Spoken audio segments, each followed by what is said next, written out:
Hello everybody, this is Yoko's Anime Reactions, and as you can see, it looks a lot better. It's obviously not all the way cleaned up, but it's, for the most part, cleaned off. My mom helped me clean it off, because there was a bunch of stuff on there that was hers, or she could help me figure out if we needed to keep it, or give it away, or whatever. Like I said, obviously it's not all gone. I'm gonna have to take that to the other room because that's just full of stuff that we weren't sure about. Or stuff that we could go through later, essentially. Anyway, this is going to be my review for Mushoku Tensei episodes 10 and 11. This is going to be done for season 1 until they do season 2, whenever that ends up happening. And I do need to finish as many shows as I can because I am going to be picking up Attack on Titan, Fury, Dr. Stone, A Silence of a Bookworm, Rising of the Shield Hero, Aria Ferretta. I don't know what else is coming out next year, but I'm going to have to make room. So I'm going to try to finish Log Horizon. I'm going to try and get as close to finishing as I possibly can of Avatar The Last Airbender. Finish Chivalry of the Failed Knights, Saga of Time of the Evil. I'll probably finish Monster Rancher. I know that much, at least, because I have tomorrow and Thursday off still, so I can record as much as I want. But yeah, I need to finish as many shows as I can so I can prepare to pick up the other ones that are going to be coming out next year. Anyway, Mushoku Tensei episodes 10 and 11.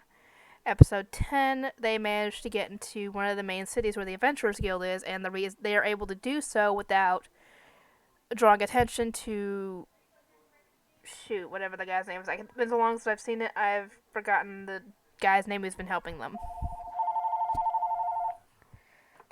McGurdy or whatever the heck his name is. Hello?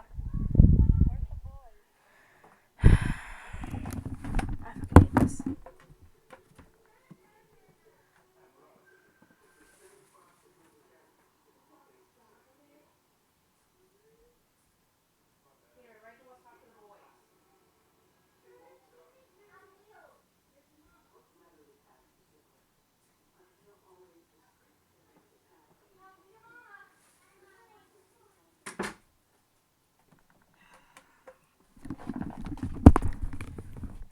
Okay, I'm probably gonna have to edit that video, but whatever.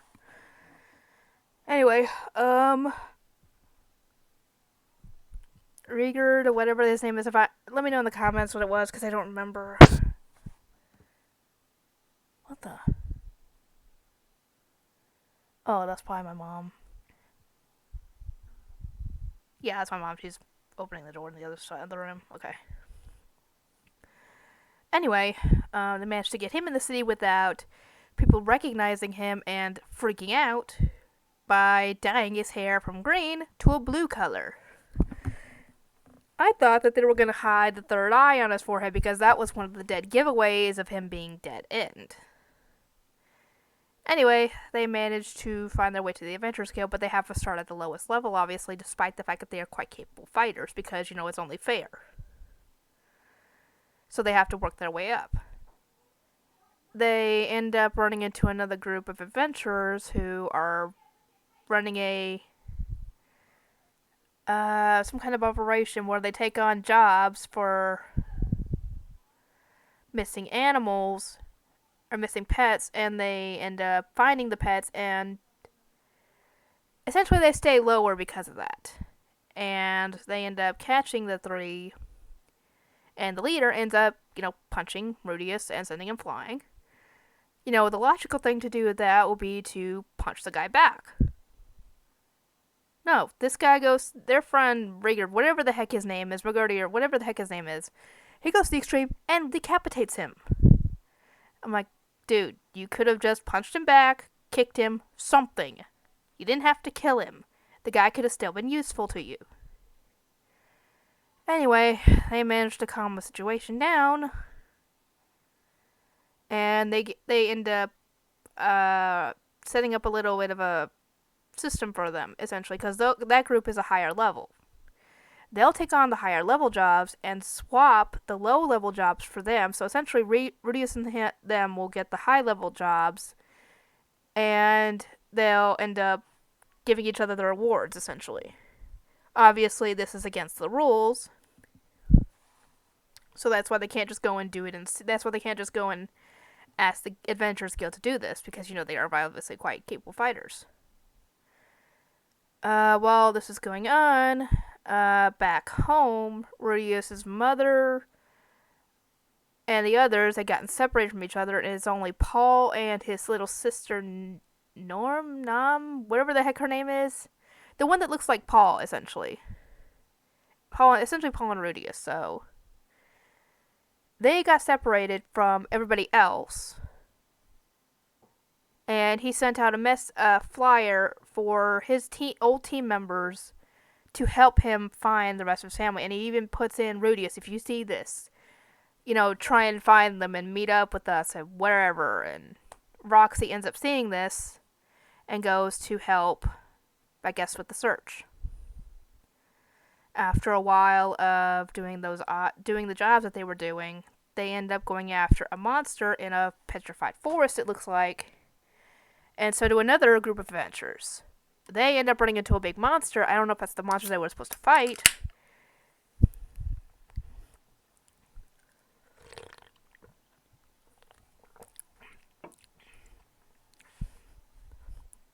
But one of them gets killed in the process because Rudius didn't have them go and help quick enough. And thus he made a bad call and it got someone killed.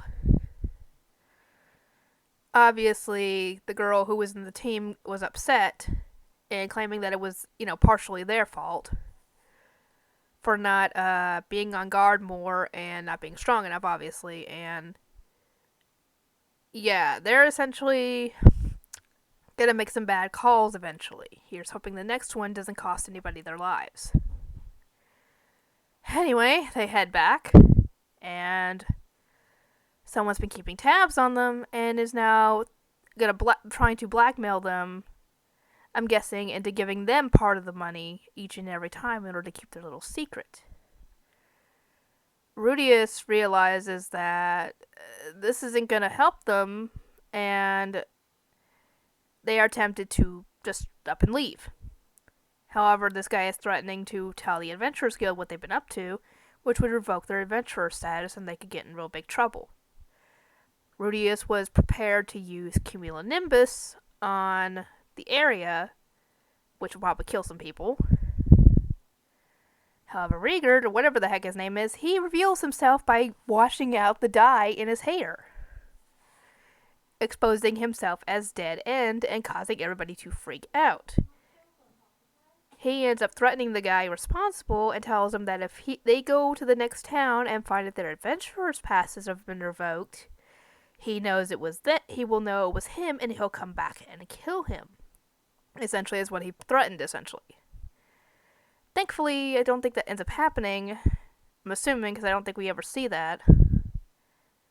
But Rieger decides that his hair is too much of a dead giveaway on who he is, so he shaves his head.